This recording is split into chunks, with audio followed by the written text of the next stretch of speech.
The committee will come to order, and good afternoon. Let me apologize first to our very distinguished witnesses for the lateness. We did have a series of votes. It's the only reason why we are late, but again, it infringes on your time. So thank you for your patience, and to everyone who is here today. Good afternoon. Today's hearing will examine U.S. actions to support the March 2013 elections in Kenya, a critically important African ally. The United States has devoted more than $35 million since 2010 alone to prepare for and manage this year's election process. After the massive violence following the closely contested December 2007 election, many precautions were taken to prevent a similar occurrence in 2013, and Election Day and post-election violence has been greatly reduced. However, an effort to use new technology did not work as well as hoped.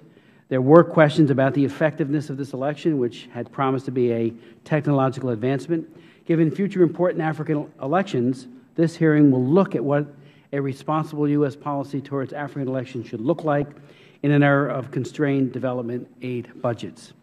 The tragic Election Day deaths of 19 people, although attributed mostly to Islamic separatist elements and not to specifically election-related causes, cannot be overlooked, and the perpetrators must be held to account.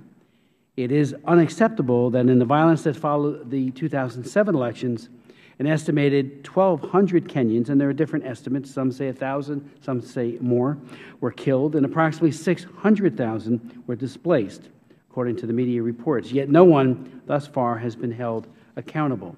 Kenya this year conducted its first election under the 2010 Constitution. In addition to voting for a president and members of the National Assembly, Kenya selected members of a new Senate, as well as governors and local assembly representatives in the 47 newly created counties, each with a designated women's representative.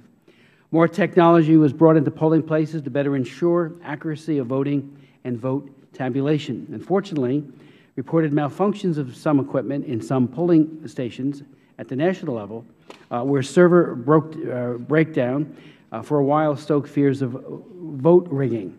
If the court process had not been handled well as it was, we might be looking at another wave of post-election violence. Uhuru Kenyatta was elected president, as we know, with 6,173,433 votes to 5,340,546 votes for Mr. Odinga.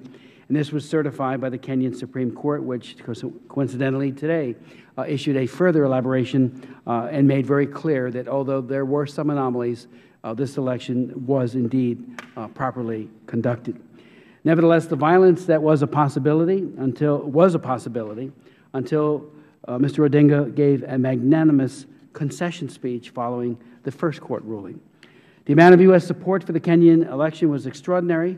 American and Kenyan civil society organizations were enabled in order to conduct civic education, including radio and television messages and programs aimed at youth to encourage participation in the election process, as well as to discourage violence.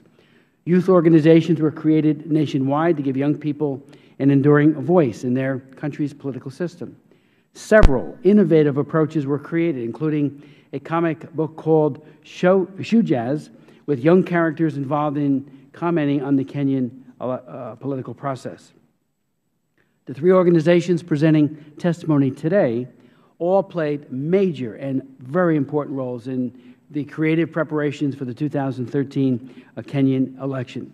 The International Republican Institute printed nearly 1.2 million sample ballots and 400,000 election posters for the IEBC, and also distributed some 800,000 Shoe Jazz posters. The National Democratic Institute conducted an important poll on voter attitudes heading into the election, covering such issues as whether the country was headed in the right direction, whether their lives would improve during the next 5 years, whether the election posed a security threat to them and their community, and whether they felt others were being encouraged to do harm to their ethnic group because of the elections. Of course, these organizations did so much more, which will be elaborated on in their testimonies. The International Foundation for Electoral Systems advised Kenya's Electoral Commission on the process to conduct an election where there were 1,882 different configurations of the ballot, depending on the local races being run. An enormous undertaking. The cell phones necessary for reporting of Vote totals from polling stations were so late in being procured, however, that IFES went ahead and purchased 1,200 to send into the field in time for Election Day. Despite the extraordinary efforts by NGOs in preparing for the Kenyan election, we must be selective in what lessons we take from this experience. We will not be able to devote such resources to what will be several important elections yet to be held in 2013 in other countries. The U.S. government has pressed both the governments of Mali and Madagascar to hold elections at the earliest possible date in order to normalize relations after coups replaced elected leaders.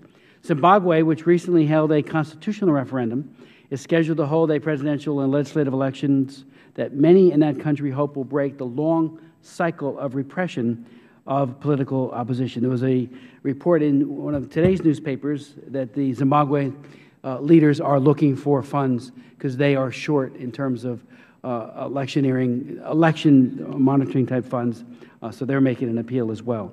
Ethiopia's next election will replace the late Prime Minister Meles, and also will determine whether the political opposition will have more space to operate than in previous elections.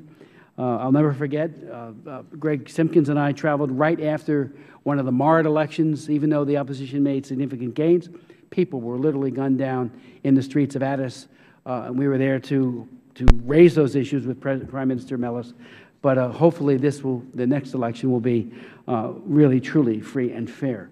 These elections are important to U.S. foreign policy, as was the election in Kenya. So how do we ensure that they are successful and truly represent the will of the voters if we can't devote the resources as we did in Kenya? What role do we have to play going forward? This is the question we put to today's witnesses, whose organizations have broad experience with African elections and have a unique viewpoint that we hope will allow Congress and the administration to agree on funding for a policy that is fiscally sound while being politically effective. This hearing comes at a critical time since Congress is currently considering our budget for foreign affairs. So I'd like to yield to my friend and colleague, Ms. Bass, for any opening comments. Thank you.